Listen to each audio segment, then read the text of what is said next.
செய்வது என்பது சின்ன காரியம் அல்ல. சொல்லல, இங்க இருக்கிறவங்க படிச்சதே சொல்லலாம். ஆனா களத்துல நிக்கிற போதும் தெரியுது அதனுடைய ஒவ்வொரு கஷ்டம்.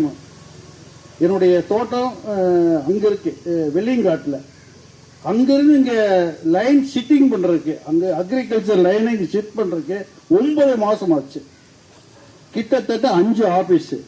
இந்த 5 ஆபீஸுக்கு எத்தனை முறை போனேன்னு எனக்கே தெரியாது. அவ்வளவு கடினம்.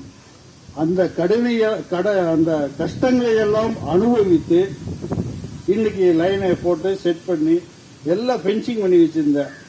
யானை உழவோட்டி விட்டுருக்கிற பென்சிங் பண்ணி வச்சிருக்கிற யானை பூராமே தள்ளிட்டு போயிருக்கேன். அப்புறம் எப்படி விவசாயம் பண்ணா எப்படி இருக்கும்னு யோசனை பண்ணேன். சரி ரைட், அந்த பென்சிங் எல்லாம் கழட்டி போட்டு காம்பவுண்டே போட்டேன். 2 ஏக்கரை சுத்தி காம்பவுண்ட் போட்டிருக்கிறேன். விவசாயம் பண்றதுக்காக காம்பவுண்ட் போட்டு விவசாயம் பண்றேன்.